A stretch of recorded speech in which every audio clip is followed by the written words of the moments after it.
have this deep, deep faith that each one of us actually is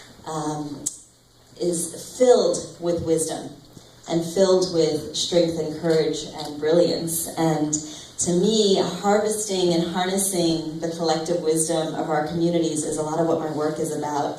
So I want to, this morning, share some things with you for sure, but I also want to give you a taste of a jam. And by jam, I don't mean what you spread on your toast with butter, but by jam, I mean some of the work that I'm doing around co-creation and experiential learning.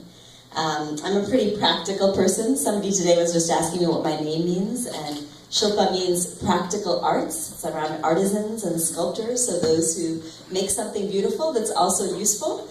And so I want to offer you a little taste of a jam today, and for that I want to invite and ask if that's something you're interested in trying out. It will involve a little experiential moments here and there throughout the next, I think about 30 minutes or so that I have. Does that work for everyone? Yeah. Are you willing? Yeah. Yes. Anyone not willing?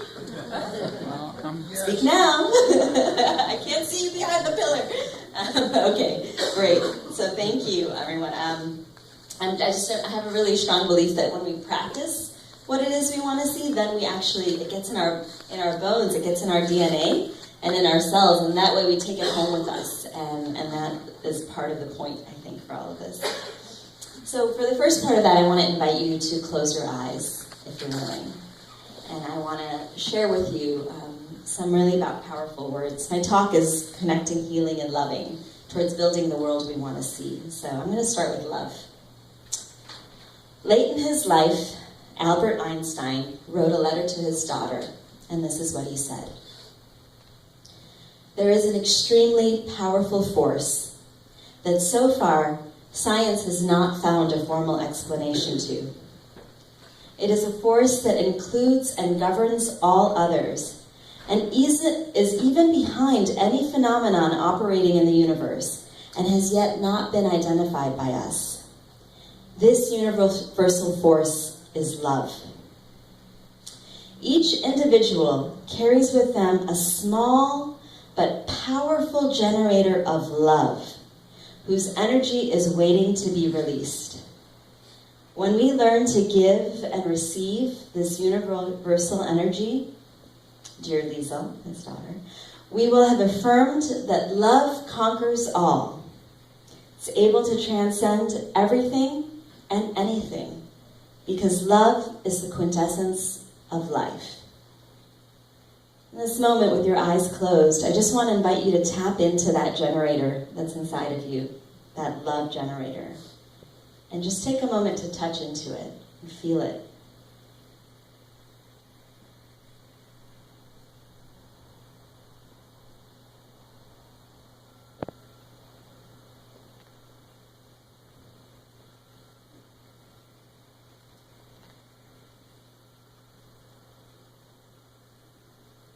You feel it there?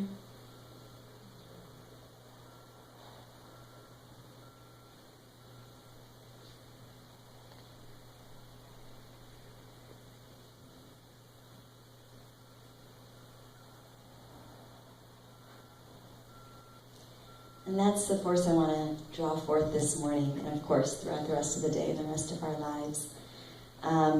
As you open your eyes, I want to invite you to look at someone, maybe at your table, maybe across the room, and make some eye contact. And notice that in them too is that love generator. Each and every person has one. Beautiful.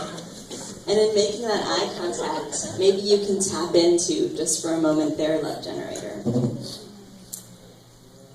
If you're willing, again, maybe just look at someone. I'm going to say a few more words, and I just want to invite you to look at someone if you are willing to make eye contact for the time. Love acknowledges the uniqueness of each and every person, the person in front of you, their uniqueness, and their particular genius. So every single person here has a particular genius, as well as the tremendous power and beauty of diverse languages, cultures, and contexts. Love is what makes the small beautiful. It's what lifts us up where we belong. and what makes possible movements for healing, justice, truth, and wholeness. I propose that love is the engine for transformation.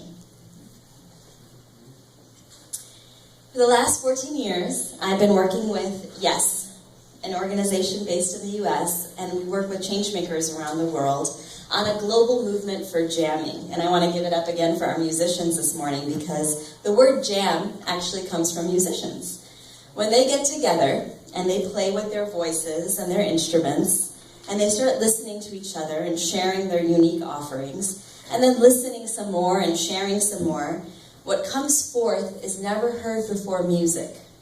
It's an incredible synergy of the present moment. It takes a moment and it makes it come alive. In that way, it can't be canned, it can't be marketed, can't be repeated. It's actually an emergence, and I'll call it an emergence of the holiest kind. It's love embodied as music. That is what jamming is. That's both a process and it's a product. Yes, the organization I direct, we work with partners around the world, and we take this spirit and the principles of jamming and we apply them to communities of change makers. So what is jammed in a Yes Jam are people's stories, their questions, their struggles, their hopes, their fears, their dreams, their experiences, their laughter, their tears, their anger, their frustrations, their joys, their breakthroughs, their talents, their skills, their hearts, their hands, their souls, their bodies, and really love. And that is what co-creates beloved communities in real time. Jams have lots of deep listening and conversations, inner meditations and big group reflections, fireside chats and cuddle puddles, games, music, art, dance, theater, poetry, and more. Even Mother Nature joins in the jams. They're often held in deserts and forests and by lakes and oceans, with contributions that come in from the sky and the trees and the land. And children and elders are also part of jams, as are often magic and fairies and many other forces of ecology in the cosmos. It's a little bit hard to explain sometimes to people. Maybe you all are wondering this too. I'm going to show some pictures later on, so maybe you can get a visual feel for it. But it's almost like all of life decides to come together, and for a week at a time decides to listen and learn and create in the moment. And that's a little bit about what jamming is. I want to talk also about the second part of my talk, which is the world we want to see. And for the last about 10 years or so, I've been doing a lot of visioning sessions with people around the world, from Nova Scotia to Morocco to India to Pakistan, to Alabama to California to Vermont, so all over. And what's really been amazing is that we share a lot in common. So here's the next little bit of what I'm going to invite you into doing. In 2011, maybe you remember, there was the Occupy movement. And there was an organization that came out with this idea, occupy the present and vision the future. And what they were inspiring people to do was, let's start visioning where it is we're going. Because without a vision, we don't really know. We're just kind of dealing or firefighting with the moment, but we're not really clear about where we're going. And so I started working with communities around the world to do this. And we started focusing 25 years into the future, to imagine that a seed that you're planting right now, something you're currently doing in your life right now, has come to fruition 25 years in the future. So I want to invite you again to close your eyes and take a moment to imagine a little bit of that. Imagine a little bit of that world. So something you're doing right now that inspires you, that you're hopeful about, that you believe in deeply. Imagine that's the seed you've planted today, and now you're going to fast forward, float through time and space, and wind up 25 years in the future, where that seed has come to fruition, where it's grown into a giant redwood. And I'm going to invite you, when you feel ready, to just kind of popcorn, just to pop out and share whatever it is that you're seeing. What is in that world? What is it that you see there? this most hopeful world of the dreams and the visions that you have? What is that? Just a little piece. And people can just popcorn from wherever you're sitting, just speak loudly so others can hear you. What do you see? Yes. I see a world where when you look at people's faces, you're going to see hope. You're not going to see a blank wall. You're not going to see downtrodden mouths. You're not going to see depression. You're going to see hope and vibrancy. That's what I see. Beautiful. Thank you. What else? Thank you. Yes. What I see in the bright, like orange color, a lot of happy movements and interaction. People are just floating naturally and with grace toward each other. Beautiful. Can everyone hear everyone? Is that? Mm-hmm. Yeah. Beautiful. Okay. I see many more interracial marriages where children are children of the world. Don't really recognize themselves just by the color or the language, but they can feel like they're part of one family under God. Beautiful. Thank you.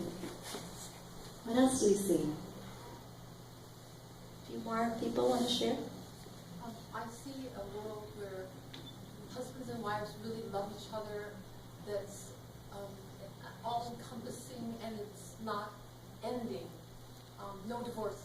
And also where children and parents can really love each other so deeply.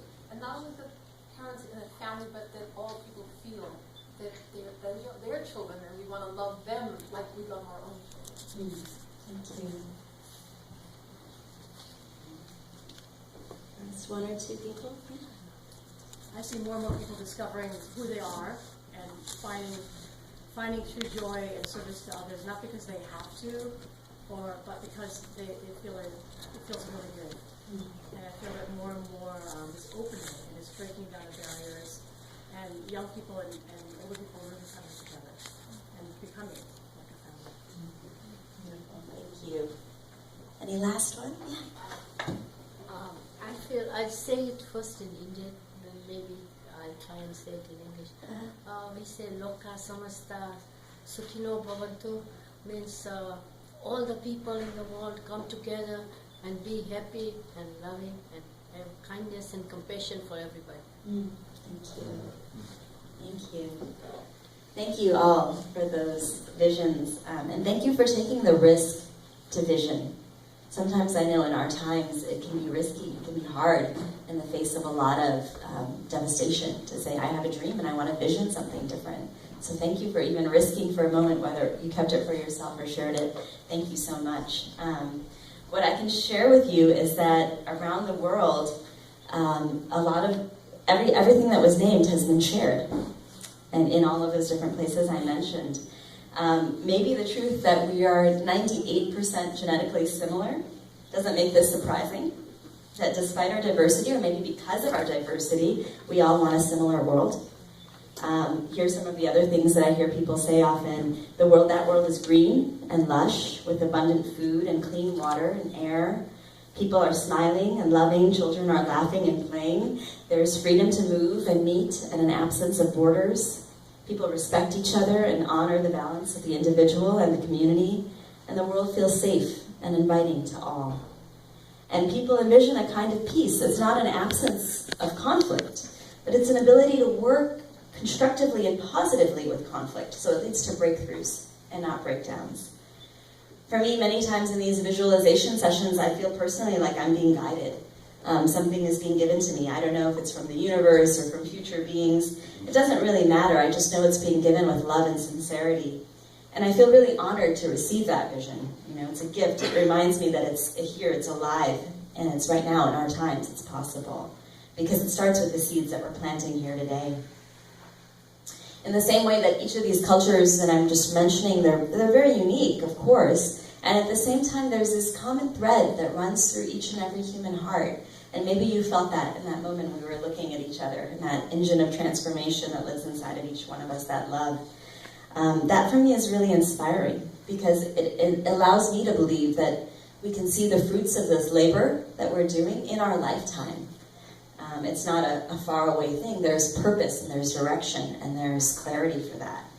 And this is sometimes where I challenge people where they're like, no, it's not possible in our lives. We can't even hope for it. And I say, you know what? That's part of what's going to make it not possible, actually. I'll tell you a little story. I heard it when I was visiting Vietnam, and it was about Ho Chi Minh. So Ho Chi Minh, who was the president of Vietnam at the time, and he was having a meeting of his ministers. And one minister showed up and came in late and said, "Oh, Uncle Ho, I'm so sorry I'm late. I'm 5 minutes late. I'm really, really sorry." And Uncle Ho looked at him and said, "I want you to count the number of people in the room and multiply that by 5.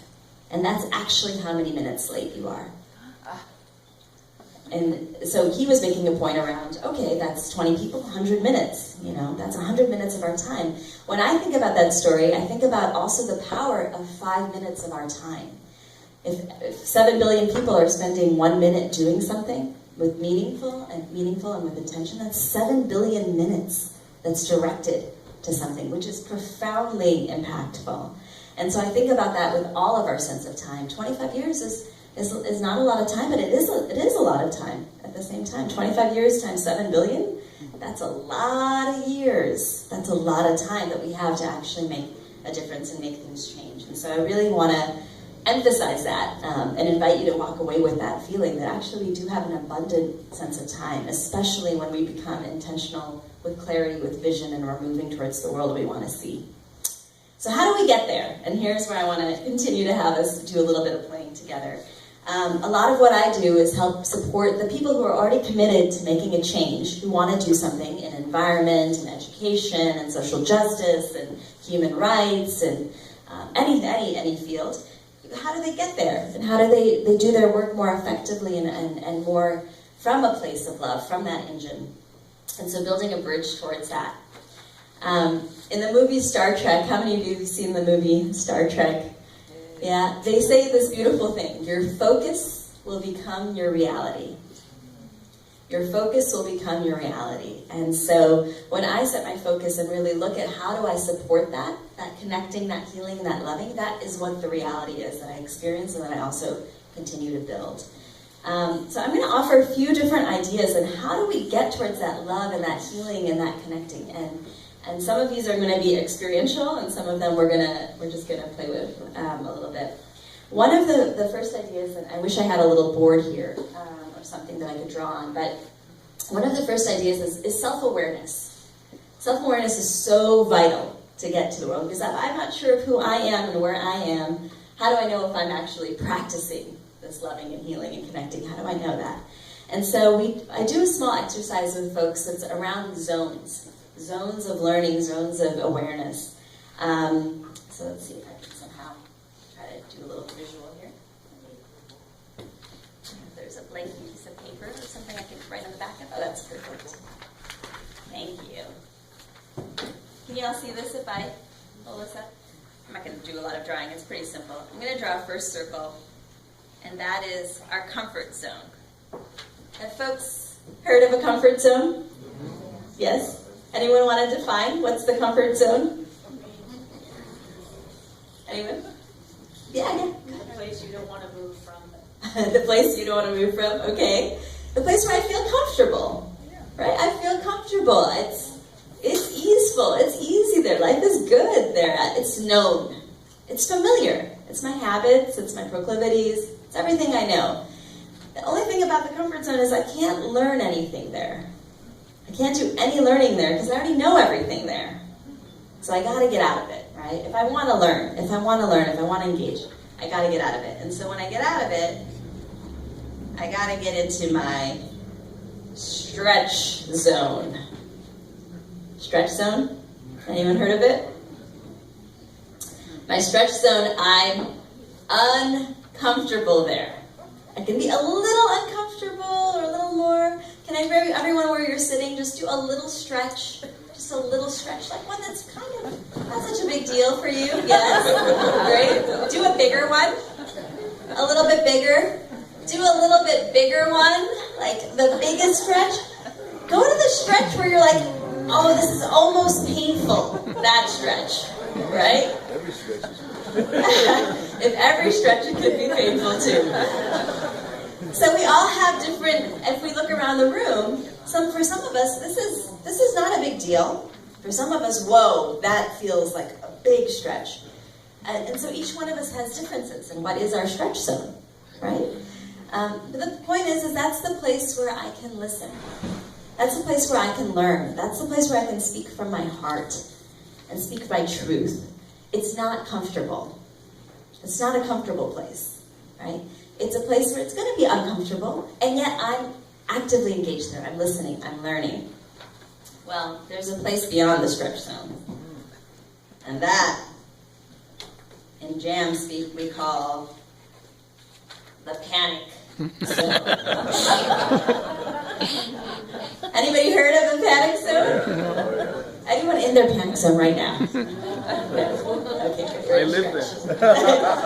Sometimes we live there. Sometimes we can spend years there.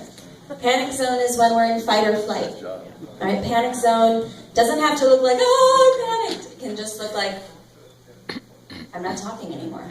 I'm shut down. Panic zone can look like me leaving the room. Panic zone can look like me on my phone instead of in that conversation with somebody that needs to be there. Panic zone can look like me being like, oh, the system is so screwed up, I hate it, I can't believe so-and-so is saying those things, and that can look like panic zone, this place of attack, right? Panic zone can also look like, I'm such an idiot, I always make these mistakes, I can't do anything right. That's also my panic zone. It's any space where I stop listening to myself, to the people around me, to nature, to spirit. It's that space where I stop listening. And it can look big or it can look small, but it's still there. It's that place where I shut down. I'm not listening. Or I leave, or I'm attacking, or I'm attacking myself. We're not going to talk a lot about the panic zone today, but if you are interested, I'm happy to talk more about it later. But panic zone is when a conflict that could be an opportunity to be a great learning opportunity, bless you, bless you, bless you, place where we could have this amazing learning opportunity. In the panic zone, we shut down. And we miss that opportunity for learning. It's where the breakdowns happen. Maybe some of us are seeing a lot of that on television these days. A lot of panic zone, writ large. Yeah, and even in our communities, maybe even in our families, where there's just not conversation happening. There's not learning happening. There's not listening happening. And in the work that I do with people, a lot of what it is about trying to make that shift from that panic zone into the stretch zone. Again, that stretch zone is not comfortable. It's not an easy place to be, but it's a place where I can learn, where I can listen, where the other person is learning and listening. And therefore, there's an opportunity to synergize, to jam, to break through, to discover something new. And out of that discovery, to then be able to do something together. So let's just do one more little exercise with the zones, just to make sure you got it. I want to invite everyone to take a shape, wherever you are, of your comfort zone. What does that look like for you? Maybe you're in it right now. Maybe it needs a little, maybe not really, but just like really in your comfort zone. The most familiar, easy, comfortable place for you. And take a couple of deep breaths there. And just feel that. It's good. It's a good place. It has its time and its purpose. And then let's come into a little stretch, just the tiniest bit of stretch, the tiniest bit of, not quite there. I'm listening to something maybe in my body, maybe my fingers, maybe my toes, maybe my, back or shoulders. Just maybe feel that little bit of stretch. Take a couple of deep breaths there. Feel a different level of listening happening in you. And then a little bit more stretching. Something a little bit more. And see what you start to listen to in your body. Even just starting there. Yeah, some sleepiness, maybe some call for movement, maybe more coffee, something is there. Yeah. And a little bit more stretching, a little bit more. Now let's just try to max out. See if we can max ourselves. And feel that. Listen to that. What is your body telling you now?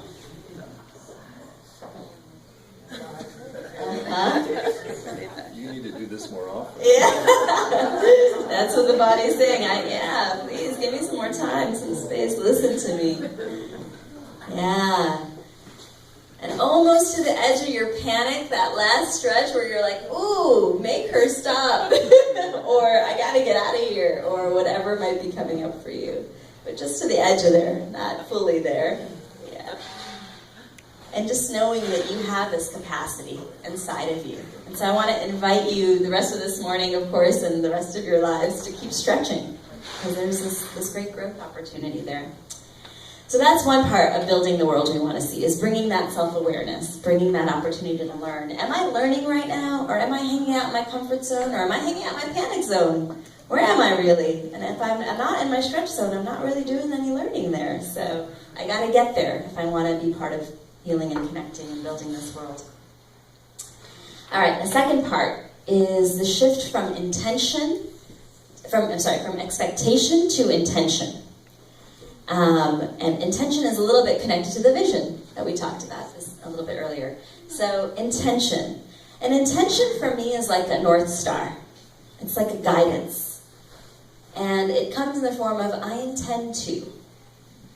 I intend to make new friends. I intend to get into my stretch zone more. I intend to listen to someone different from me. I intend to explore my genius. I mean, I intend to do anything, right? Intention is really different from an expectation, where the expectation sometimes I put on somebody, they haven't agreed to it, they don't even know about it necessarily, right? And then I'm getting upset because they're not fulfilling my expectation. And yet there was never a conversation there. There was never a decision that this is what we've agreed to in our relationship or in our communication or whatever. So the shift that I work a lot with people around is shifting from that expectation, like maybe this expectation that you have on me that, oh, I'm going to tell you how to heal and connect and love towards a better world. Well, we didn't exactly agree to that. I mean, I offered to share some things, but I can't really give it to you. But you can set an intention towards that I intend to explore more about what it is to build a better world. I intend to practice healing more or connecting more, right? So a big shift there internally is to say, where do I have the power? The power when I have an intention, it's my power. And therefore I can take steps and actions to make that realized. I can share that intention also and ask for support to make that intention a reality, which is so different from an expectation, right? So in this moment, I want to invite you again to close your eyes and think about one intention you have for today. Just for the day. Something that would make this day meaningful for you. Just one intention for the day. In the frame of I intend to.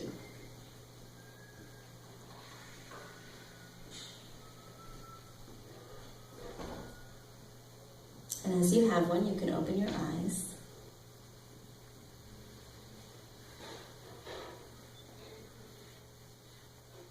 And I invite you to turn to your neighbor or someone close to you and share your intention with them, if you're willing.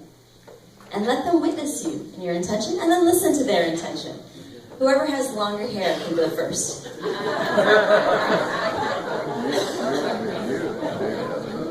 Can't tell.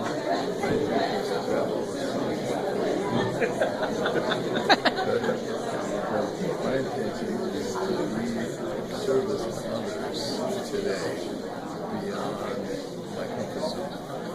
Try to go beyond my comfort zone to give service to others. And gratitude. Okay, my intention is to connect with young adults who are having a retreat in Thursday. Oh, right. Oh, the Father. Good. You're going to be speaking there? Oh, wow. And if one person has been talking the whole time, switch. Give the other person a chance to share their intention.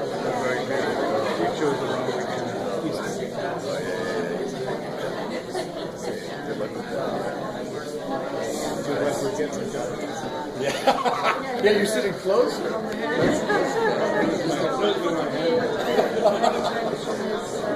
That's right. I know, and it's moving quick, and I noticed it's Okay, thank you. Thank you for sharing those intentions. They don't want to stop. I know, that's the beauty of it. How many of you, thank you so much for sharing your intention and listening to your neighbor's intention. How many of you, when you heard your neighbor's intention, did you feel like, oh, I want to make sure that happens for you? Can you raise your hand? Yeah. And how many of you felt like when you spoke your intention and you actually shared it with other people, you were like, I want to make sure that happens for me today?